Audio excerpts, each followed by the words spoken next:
All right, everybody, welcome back to the Horns Takes podcast. Your very rough around the edges Texas sports talk destination. I am your host, Sean Redfern, and folks, it is Friday, and this is a very special Friday. And the reason this is a very special Friday is because I am not at work. Obviously, I'm hanging out by the pool. We are doing our first ever show live poolside. I think I might do some more of these, especially during the nice weather. I might even start another podcast called Sean by the Pool and just talk about anything. I have no idea. But it's Friday. We're going to hang out by the pool today. We are going to Team Am tonight. And if you know me, you know I love some Team Am. One of the greatest things you can possibly think of is Tex-Mex and margaritas, right? I love it. It's also Flag Day today. And I've got two flags flying anytime I'm out here by the pool. We've got Old Glory, which you can't see. She's just out of the shot. And then you got the Texas flag, which you can see, flailing away right behind me. We got some nice weather up here, a little bit of breeze. I'm trying some new stuff out technically today. We are switching over to OBS. I just think there's more functionality with it. We're using a USB mic instead of I don't know what that fancy other type of mic is. But I feel like in the sound test I've done, this one sounds better. So yeah, man, we're doing some different stuff. We'll see how it works out. The College World Series starts in just 3 short hours, so we are super excited about that. We're a little bummed that the Texas Longhorns couldn't figure out a way to make it, but that's just the way it goes. There is a lot of really great teams there in Omaha this year. I expect an action-packed weekend as we work into eliminations early next week. I think the big story for Texas Longhorn fans, because there's honestly not a lot of sports news. We do have some recruiting stuff going on this weekend down in Austin for football. I think there'll be some exciting things there. I think there'll be some possible commitments this afternoon. Maybe not this afternoon, rather, but over the weekend, early next week. We'll see. I'm just speculating on that. I have no idea, but I don't know why you would go to Austin, see all that great stuff, see all those Lambos that everybody's so pissed off about, and then not go ahead and make a commitment to the greatest college football program of all time, which will only get better as Steve Sarkisian continues to drive his vision, drive this program in the direction that he wants it to go. But I think the biggest question for all Texas fans is David Pierce staying or is David Pierce out? For those of you that don't know, David Pierce, Texas baseball head coach, has been pretty successful at the University of Texas. 3 College World Series trips in 8 seasons. Was a few plays away last season from making it his 3rd straight and fourth trip overall, but his 3rd straight trip to the College World Series, which is really something that doesn't happen a whole lot at the same school and in a row, right? So that would have been a big deal. Won a lot of games, but the guy just, for whatever reason, that 2 of the teams that he's taken to Omaha just were wildly not competitive, uncompetitive, whatever you want to say. They just weren't good. They were 2 in barbecue. They really didn't compete that much. None of the games they played were all that close. And then obviously in 2021, they had a really good team that could have won it all. And they were just a few plays away. And I think a lot of teams that make it to Omaha are gonna just inherently be just a couple plays away from making it. So we'll talk about that.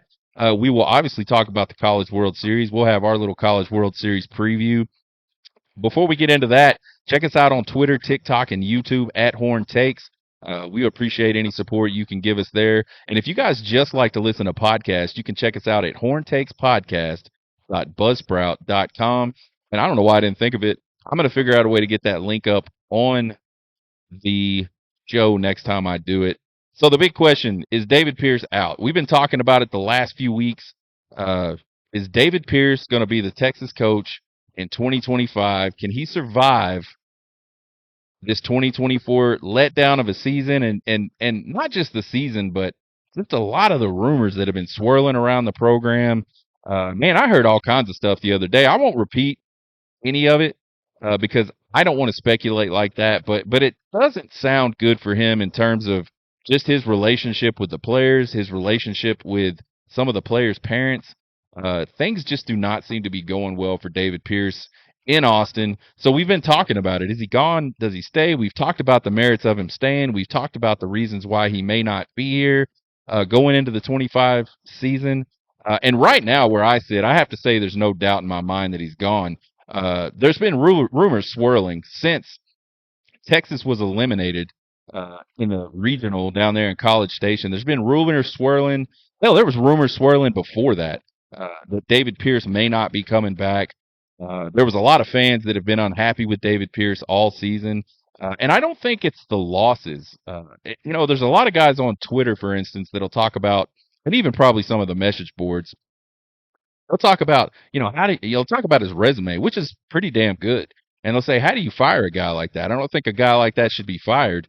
And I somewhat agree, but the losses Texas had this year were just really bad. And the embarrassing nature of the pitching staff that has just continued to go downhill over the course of the last couple years. And keep in mind, David Pierce took over that pitching staff for 2024, and it's been the worst pitching staff we've had at Texas in probably 20 years, just statistically. So you got all those things going on. Uh, and so there's people that are on both sides of this. I personally feel like he's out. Again, these rumors have been swirling, and CDC has to know that. CDC is not stupid, and when I say CDC, I'm talking about Chris Del Conte. He knows that all these rumors are swirling around about baseball program and coaching staff, uh, and I think not only does he know that, but he has to know that the University of Texas cannot get on with the business of the 2025 baseball season with all of this uncertainty sort of swirling around the program, lingering, hovering over the head of the program, however you want to say it. There's just too much on the line. We got a big move to the SEC for the baseball team in 2025. And frankly, this team is not ready. This team is not ready from a roster perspective. I don't think this team is ready from a coaching perspective. Certainly not ready from a pitching staff perspective. The offense, when it's on, really, really good, and it has been consistently under David Pierce. And I mean, when I say consistently, I mean he's consistently had pretty good offenses when they're clicking. Now they go into these lulls, almost like Texas basketball. They'll go obviously not minutes because there's not minutes in a ball game, but they'll go long periods of time without scoring, and sometimes long games, multiple games without scoring a lot of runs. So, but generally they can hit the ball. They hit the long ball really well. Two of the highest, actually the two highest seasons for home runs in University of Texas history have come under David Pierce. Uh, but I still don't feel like this team is ready to move into the SEC and be competitive, especially with that coach. Then you got the transfer portal. There's already players jumping into the transfer portal. As soon as that thing opened, players jumping in, and there's already schools pulling out big time recruits out of the transfer portal. You look at LSU; they've already pulled in one of the top hitters, top lineup guys in the transfer portal. They're going after, and I thought at one point they got a commitment from the Wofford pitcher that had done such a great job in the regionals.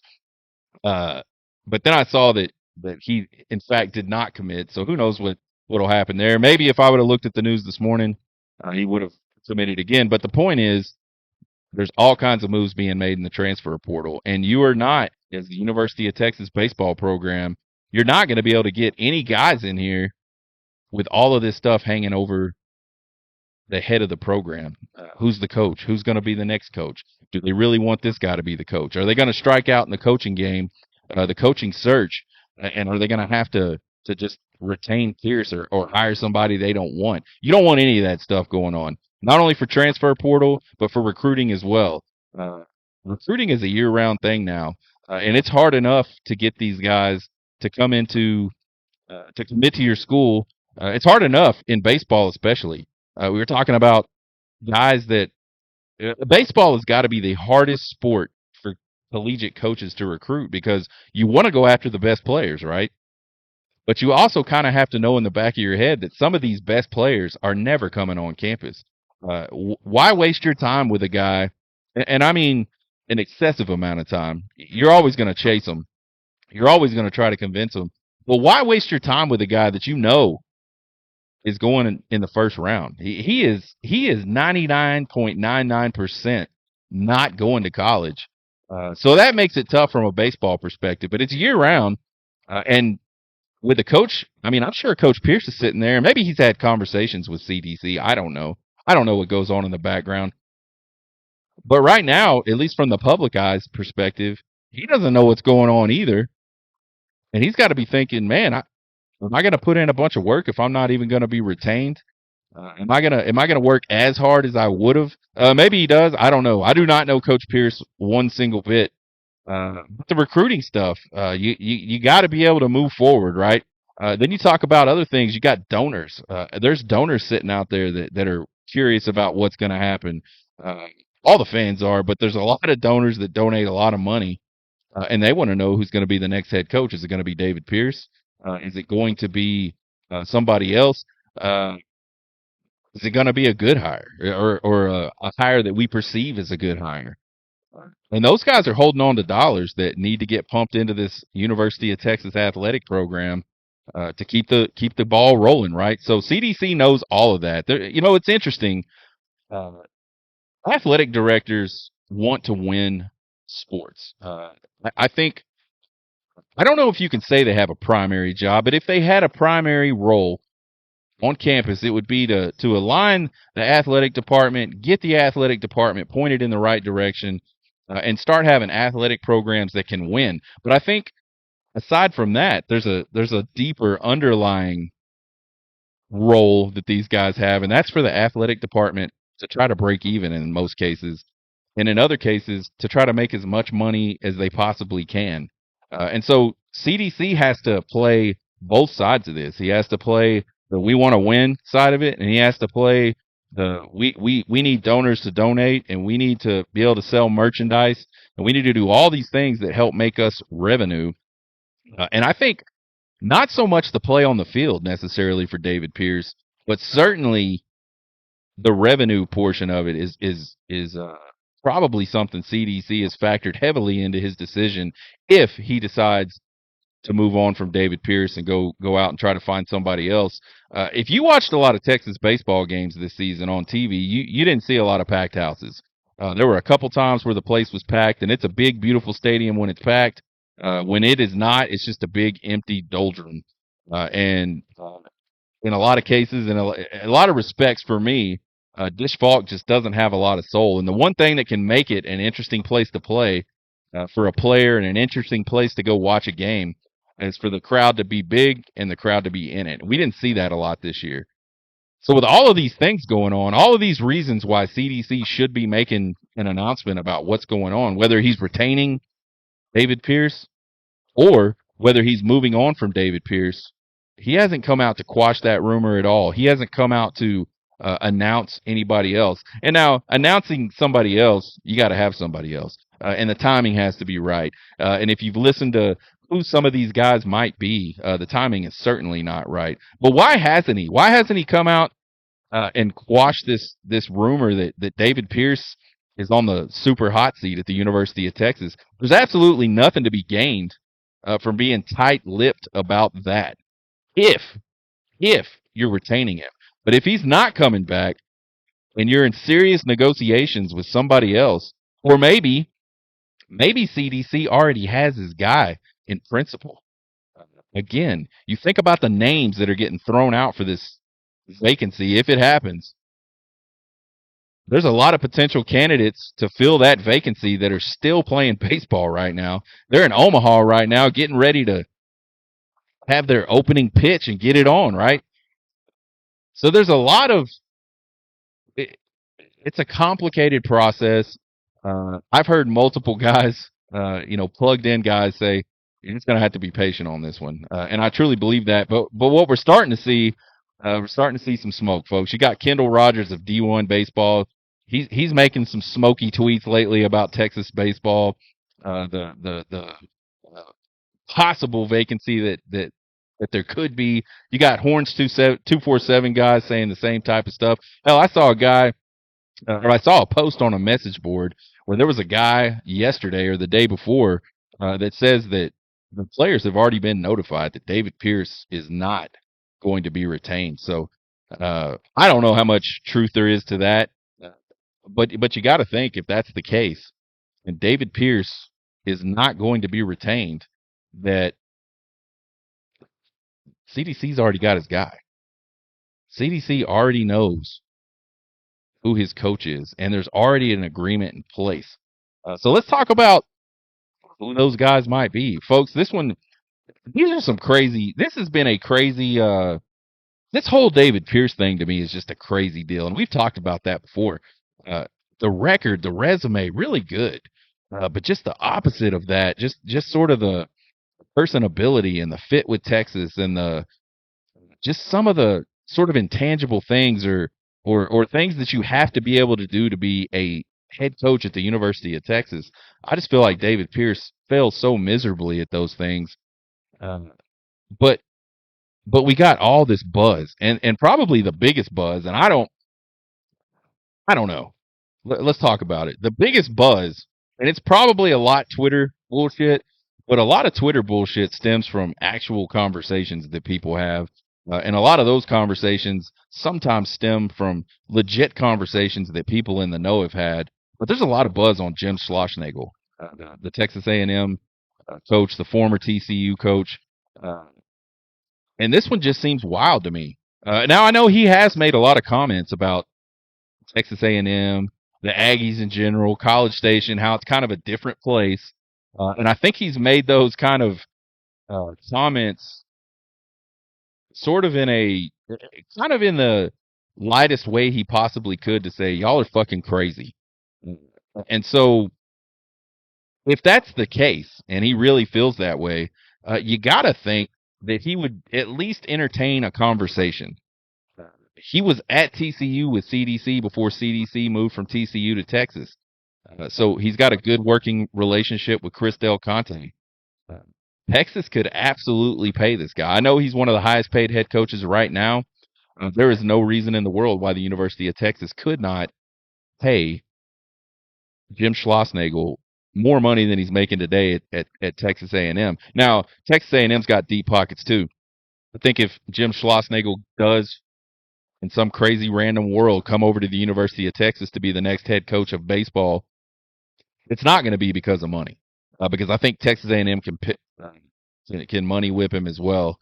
Uh, and then the other thing, and I said it earlier, if CDC's guy was not in Omaha right now, why would he be waiting? Why would he be waiting to make an announcement about a new coach, or why would he be waiting to say David Pierce is my coach? Now it's kind of funny.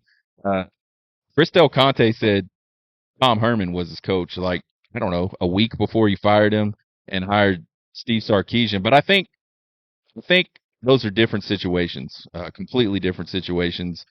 So I don't feel like we're in the same mode here. We're in the same situation here where if CDC were to come out and say David Pierce is my guy, that there would be other things going on in the background.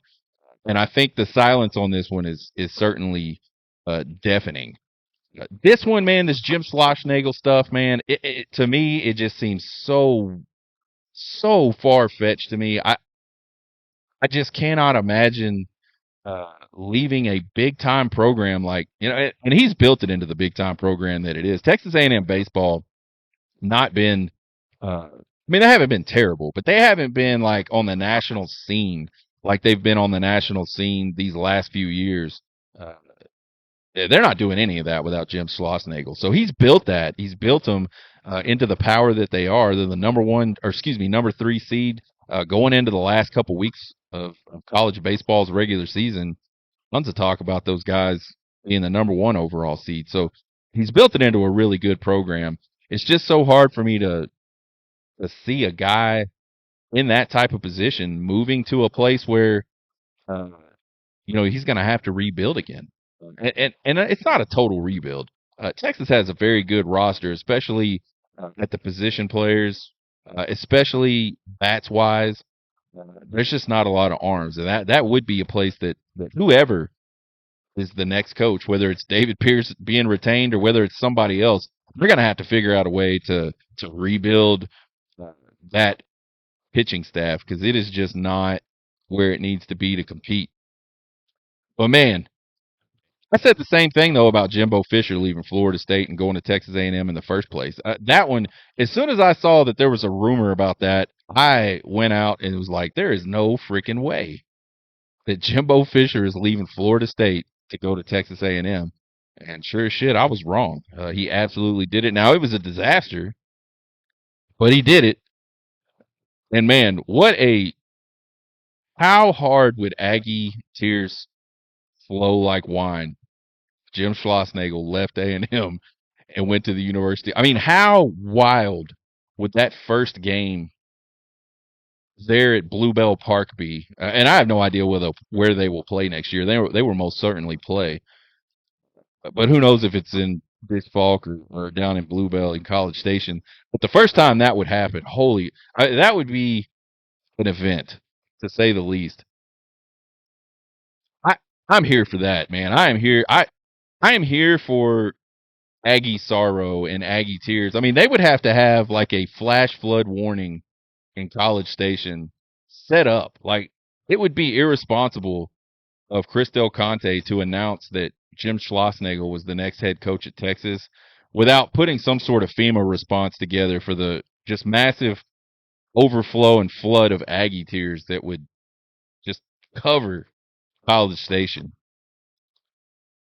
Another name that I've heard a lot about is Tony Vitello. He was assistant under Schloss at TCU when CDC was there.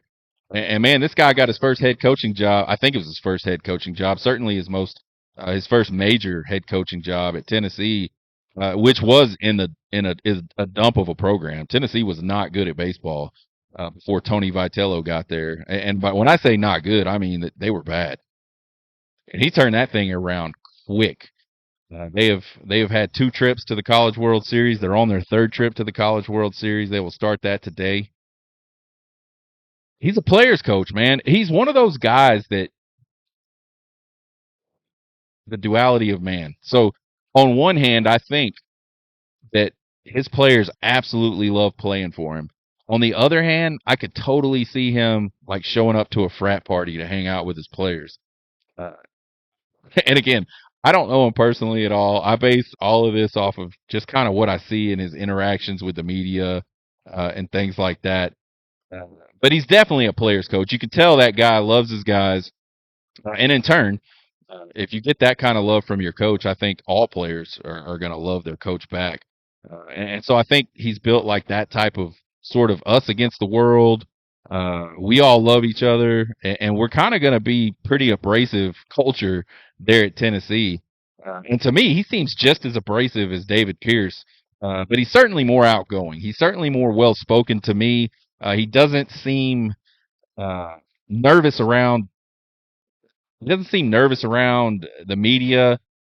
He can be cordial. Like he has a personality. David Pierce is almost just the most even keel guy you could ever see. You never really see him get all that pissed off, and you never really see him be happy. He's just kind of there. I mean, and I say that as a person that, in many respects, is like that. But this dude, even I notice it. It is pretty crazy how just there he is, and just a lack of emotion. I think Tony Vitello, total opposite of that. This is one I could actually see happening. I don't think Tennessee can compete with Texas when it comes to money whatsoever. They certainly, at this point, aren't even close to being able to compete with Texas when you start looking at the history of the program. And I think another early exit from the College World Series might get those Tennessee folks a little irritable, especially since they're the number 1 seed, and might prompt him to want to move on and find something new. You don't get an opportunity to go coach at the University of Texas in any sport very often, and so for guys that turn that down, and there have been, I'm not one of those Texas fans that thinks that we could go out and get anybody we want, which is why I'm really skeptical about this whole Schloss thing. But there are a lot of fans that think, man, we're Texas. We can go get whoever we want. We can certainly money whip people. But there have been guys, big name guys, even that have backed away from Texas coaching offers. Um, but that'd be really tough for a guy like Vitello to me because Vitello's never won the College World Series. He's early in his career, and I just think when you add everything up, that is something that seems way more possible to me than Schloss moving over to Texas. I'm really torn on Vitello. He's been super successful there. He hasn't won the College World Series. Now, granted, he's only on his third trip. He basically has the same resume to me as Pierce. He's been there 3 trips. He this is his third trip. He has no hardware. They had an early bounce from the NCAA tournament a couple years ago when they were the number one overall seed. He he's got the wins. He's got some of the success. Hasn't been able to put it all together yet. And to me, also, he just seems like a hothead. And I don't mean like a hothead that just gets mad when things are bad, or like when normal people get mad. He seems like a hothead, kind of in like a douchey way, and I don't want that to sound negative. I'm not good at explaining how I feel sometimes about people, but to me, there's just something about him that just seems a little bit off. Uh, could he come to Texas? Could he recruit? Would he probably bring some really good players with him from Tennessee to Texas? Probably. Um, but I think just as important at the University of Texas is being able to win games and have your team in it every single year is being personable, and there's just more to it. It's just not the same thing as it is at some other schools. So Vitello's a name. Maybe we see what goes on with that. Something's got to start happening, I would think. Another name that I've heard a few times, Eric Bakich out of Clemson. This guy's had a ton of success, sort of sustained success as a head coach. He's never won it all, but I think probably his biggest accomplishment to this point is going to the College World Series in 2019 with the University of Michigan. I mean, how hard would it be to go to the College World Series at Michigan? And he did it. I don't know much about him. I feel like I just haven't got to see Clemson play a ton of baseball uh, ever, and I've certainly never sort of tracked his career or anything like that. But uh, I like the way he handled some things. I liked his demeanor in that Super Regional Series against Florida. Uh, so I think personality wise, he's got some qualities that for me are positive things and things you look for in a head coach at the University of Texas. Another name, Tim Tulowitzki. He's been the hitting coach off and on for Texas over the last few years. This guy's a great coach, but I absolutely feel like there is no way this is happening. And this isn't a knock against Tim Tulowitzki. I don't think he played college baseball at all. Went straight to professional baseball, but he has no degree. And I think that's even a requirement in the state of Texas that anybody that's coaching sports has to have a degree. Now I could be wrong on that, but I think that probably makes sense. And then the other thing, and this is probably a bigger deal, he has no head coaching experience, so I just feel like that one's not going to happen. There's probably some other names being floated out there, but I think if you're talking pie in the sky, those are your names. Um, the final thing I'll say about this, the further this draws out with where we hear nothing from CDC, the worse this looks for David Pierce. And it'll be really interesting to see how the outcomes of the games over the course of this weekend and early next week affect this overall process of not only moving on from a coach but bringing in another coach. I think CDC is the type of guy that's not going to do a whole lot of uh, hey, Coach A is fired. Now we're going to go search for Coach B. To me, he seems like a guy that already has Coach B lined up before he goes and fires Coach A. Or at least the conversations are well down the path of coming to an agreement and getting the lawyers and the agents and all those types of things involved. So I don't know. We'll see. Certainly interesting times for Texas baseball. Uh, the one thing that's not interesting about Texas baseball right now is they are not in the College World Series, and that one hurts. A staple at the College World Series. We've talked about it before. They've been to the College World Series like 60% of the time. There have been College World Series. So just to look up and see Texas not there just does not quite seem right from a historical perspective. But the College World Series, man, let's talk about it. For those of you that don't know, there's two brackets at the College World Series, two brackets of 4 teams. They will play double elimination in those brackets until there's one team left in each bracket. And then there will be one final 3-game series to decide it all starting next Saturday. We got pretty close on predicting who was going to make it out of the Super Regionals and who was going to make it on to Omaha. We predicted 6 of the 8 to advance out of the Supers. I had Clemson over Florida. I just felt like Florida eked in, sort of not really limped in, but they kind of eked in. I thought Florida should have always been in, much like I thought LSU should have never been in a conversation about not being in the NCAA tournament. Florida is that talented and that good. And again, I don't really care what they did in the SEC because the SEC is the best baseball conference in the country, from top to bottom, certainly. A lot of good teams in the ACC, obviously, because they've got 4 teams there in Omaha right now. But I just felt like Clemson was just a better baseball team, and Florida's sort of magical run through the regionals was going to end there at the Super Regionals, but it didn't. They played a lot of really good baseball, and then I had Oregon State over Kentucky, and I made that pick basically just based on historical stuff. Kentucky'd never been on the super or never been out of the Super Regionals before, and Oregon State has a deep history of being at the College World Series. I'll be honest, I haven't seen Oregon State play a single game. I know they got a really good player out there. I can't remember his name, but that's the two that we missed on. So not bad, 75%. That's pretty good. If we were playing baseball, we would be the greatest baseball player ever. So we're down to the final 8. We got our final 8 at the plate. We got 3 teams playing for their first College World Series championship, all out of the SEC. Kentucky, Tennessee, Texas A&M never won a College World Series championship. So those 3 teams have an opportunity to try to get that done. So let's talk about the field of teams that are in Omaha right now, where I should be, where some of our friends are. SEC Sports Unfiltered is there. And, man, I can tell that dude is giddy.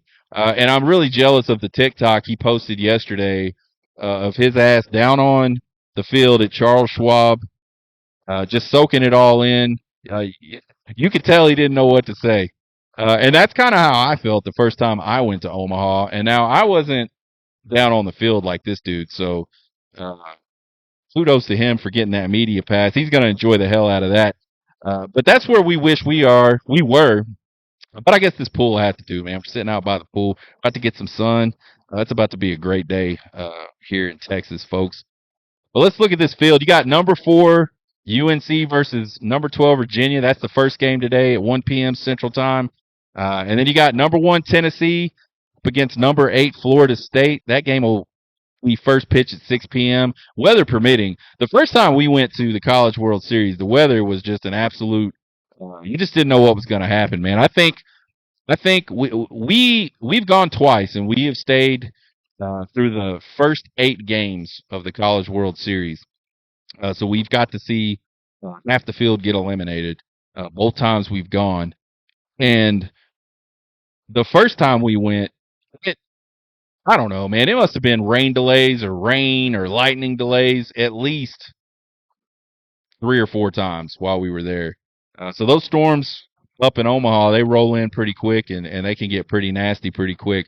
So these are tentative times, folks. We may not exactly get these times, but the losers from game 1 and game 2 will play at 1 p.m. on Sunday, and that'll be an elimination game. And then the winners will play at 6 p.m. on Sunday. I like UNC in game 1. I just feel like they're a more complete team than Virginia, pitching wise, offensively. I don't know. I feel like they got more horses than Virginia. Virginia, very storied program. Wouldn't surprise me. No outcome of any of these games would really surprise me. There is a lot of really good baseball players at this tournament in particular. A lot of really good baseball teams at this tournament. So, and there always will be in Omaha. But any outcome would not surprise me. But I got UNC in game 1. I like Tennessee in game 2, man. But this one's kind of a toss-up to me. Florida State has absolutely exploded offensively in their super regional. 24 runs in one game, 12 runs in the other game, so 18 runs a game. I think those numbers are correct. 18 runs a game average at their super regional. And Tennessee, we saw them kind of have a battle with Evansville.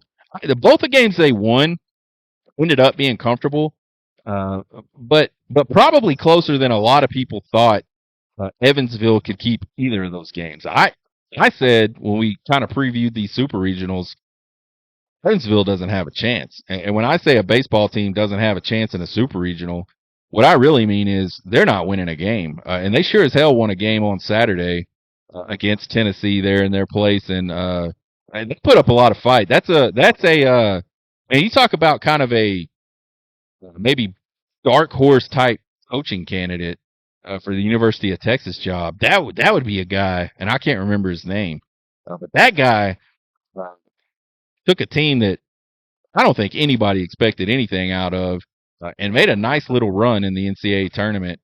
Um, so what does that mean? Probably absolutely nothing, as these two teams play baseball tonight. But Tennessee's sitting there kind of hoping third time's a charm. They've been to the College World Series twice already. They got eliminated. I know in 2018, Texas eliminated them in the second game. I don't know what they did their other time. I don't know if they won any games. They may not have won any games at a College World Series. Maybe they've won one. Not sure. But they're hoping that that the third trip is a charm and that they can find a way to win it all as the number one overall seed. We'll have to see. I got Tennessee, though, winning that game. And then in the other bracket, we got number 2 Kentucky versus number 10 NC State. That one will go off at 1 p.m. Central tomorrow, Saturday. And then we got number 3 Texas A&M against unranked Florida or unseeded Florida. That'll be a 6 p.m. Central Time first pitch tomorrow night. Losers will play 1 p.m. Monday in an elimination game. Winners will play 6 p.m. Monday in a game to sort of put yourself in the catbird seat. You win the first 2 games at the College World Series, you get some rest, and you make it to where whoever comes back and beats you. If you don't make it to the final, someone came back and beat you 2 games in a row, and that's really tough in baseball. Really tough against really good teams. I like, and this side of the bracket is probably going to surprise you folks. I like NC State in Game 3. NC State can absolutely bang the baseball, and they went on the road to knock out a really solid Georgia team to advance to the College World Series. Uh, Interesting note about NC State, man. We were there in 2021. And we sat out in the outfield for one of the games. It was NC State against somebody. I don't even know who it was. But there was this group of guys. It looked like 2 friends and a dad. And the friends were older. Dad was probably in his 50s, maybe early 60s. And these dudes just pounding it. These guys, no doubt, were at the bars outside of Charles Schwab having drinks, tailgating, whatever they were doing. And then they brought minis in during the game. And these guys were on the first row of the outfield. And Kid had and I say kid, he was probably in his late 20s, maybe early 30s. Had him an NC State flag that he kept draping over the wall during gameplay. And they kept coming down continuously to tell this guy to stop. And man, I have never seen a guy more fired up to be at a baseball game than this guy was to be at this baseball game. And I'm telling this story not only because it's kind of a cool story, a memory I have down in Omaha or up in Omaha, but I think these NC State fans have been kind of raring to go since 2021. We'll talk a little bit more about that one in just a minute. Now, on the flip side, I think Kentucky's a really good team, but I think this stage for Kentucky is a place that Kentucky baseball has never been. Now, there is a little bit of experience on that Kentucky team that has been there a couple times. Mitchell Daly transferred from the University of Texas last offseason. He's been to 2 College World Series. So, at the very least, these other guys can kind of uh, sort of lean on him from an experience perspective.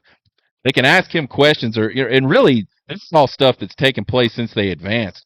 I'm sure there's been a lot of questions to Mitchell Daly about what about this, what about that, and those things aren't going to help you on the field, but they're probably invaluable just to make people comfortable and get settled in when you get there, and really be able to focus on just baseball. So I don't know, we'll see. But I like NC State in that one. I like Florida in game 4. Florida is on a heater. We just talked about it. They've been busting through these brackets like it ain't shit. And Aggie has a couple of injuries, and most notably that Braden Montgomery injury. And man, we did a TikTok, I think, right after that happened. We were having a pool day and just having a good old time, and I saw him score, and I didn't even notice he was hurt. And then I don't know, I was walking by and saw that they were putting an air cast on him.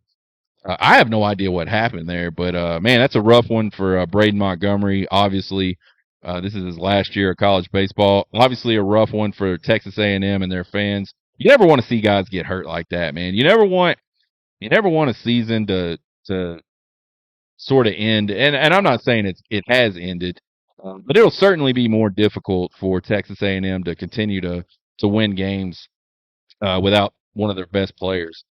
And the other thing, you look back to that College Station Super Regional. I thought Oregon really gave A&M a lot.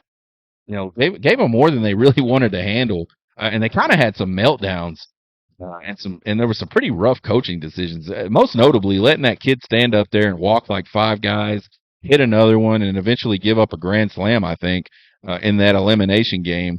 I just didn't. Man, A&M did not play their best baseball, and I think they got, I wouldn't say lucky. They were fortunate that Oregon was not able to hold on to some pretty big leads, and make it more of a series and possibly even take the thing. Uh, so there's our first 4 games. Who wins the whole thing? We promised you guys we would talk about our pick for the College World Series. And based on the picks that I've made in these first 4 games, you got to think UNC, Tennessee, NC State, and Florida sort of have the inside track. And if those teams do win those first games, I think your champion's going to come from that group. It's really tough to battle back after an early loss, especially a first game loss, because then you are in elimination games perpetually until you maybe make it to that final series where you kind of get to reset and start all over again. But yeah, man, losing the first game is almost a death sentence. I don't know. I mean, I'm sure it's happened. I can't think of a time where I remember a team losing the first game and advancing all the way through and winning the whole thing. I think Tennessee seems like the safe pick, man. They're really, really solid pitching, really good offensively. But here's the thing with Tennessee. They are the number 1 overall seed, and the number 1 overall seed almost never wins this thing. So on one hand, they're really good. On the other hand, they're so good that they got that dreaded number 1 overall seed working against them. I don't know, man. We talk all year about getting hot at the right time in baseball. You want to start getting hot late in the season. You want to get hot through your conference tournament, and then obviously when NCAA tournament rolls around, you want to be hot. Uh, who's going to be able to get hot? Who's going to be able to take that hotness to the next level? Because I think that's what it's going to take. There's going to be a lot of good baseball. Most teams at the College World Series are not going to kind of just fall flat on their face. You're not going to see that a lot. Most of the time, these teams step up, continue to play good baseball, but one of them is going to step up and just start playing outside of their minds. Who's that going to be? It's going to be kind of like that Fresno State deal in 2008 when that team just, oh my God, that was one of the craziest College World Series I think I've ever, paid attention to. So, is there a Fresno State type in this group of 8? And then I think another question is, can one of these 4 ACC teams finally unseat the SEC in the recent dominance they've had at Omaha? I don't know. Here's one for you, though, man. The last time they made it to Omaha, NC State was rolling, man. They were rolling through the tournament, looking really good when a COVID diagnosis derailed the whole thing. And I remember leaving from we were there. I remember leaving from one of the days of games, getting in the truck and hearing on the radio, because I would find the local station and listen as we drove to the stadium and as we drove back to the hotel. Uh, I remember hearing about this COVID stuff, and I was like, "You got to be shitting me, man! They're gonna." And keep in mind, folks, this is a year after you know the whole big COVID scare. But yeah, man, I think it was like half the team got diagnosed, and they were gonna have to play with, I don't know, like 13 players. And I read something the other day where they didn't play, but I feel like they did play, and they just didn't win. But they had like 13 players, and 5 of them were POs, and I feel like they played. Uh, Maybe not. If someone's out there and can remind me whether they played or not, that'd be great. But the last time they were there, that place was wild, and I think NC State is a team. And that fan base is a fan base, and they came out in droves. We've talked a lot about Arkansas at the College World Series, how they turned that place into almost a home game with the amount of fans. Tennessee was another one that traveled really well. It was a big disappointment to me, at least over the first weekend, and the two that I've been to is Texas. Just not a ton of Texas fans there. Uh, but I think this NC State bunch. They got something special going on, and I think that fan base is rabid. And it wouldn't surprise me to see a whole lot of NC State support there in Omaha, and it wouldn't surprise me to see that team get hot with the bats. I like Tennessee and NC State to advance to the final, and I like NC State to win it all in sort of like an epic back and forth offensive slugfest type of a series with Tennessee. We'll see what happens, but that's my pick. I got NC State, y'all. You tell me what you think. I'll tell you what I think. Uh, that's it, man. That's the show for today. You guys have a good Friday and a good weekend, and get ready to turn on some baseball. We're an hour and 15, no, 2 hours and 15 minutes away from some baseball. We will be back next week to see how we did on these picks. See what you guys think about that. Find us on Twitter, TikTok, and YouTube at Horn Takes. Give us a subscribe. Give us a follow. Won't cost you guys a thing, and we sure would appreciate the support. Email me at horntakespodcast@gmail.com with all your questions, comments, concerns, and criticisms. I love them all. College World Series about to go off in just a few short hours. You guys have a good weekend. Y'all get hooked.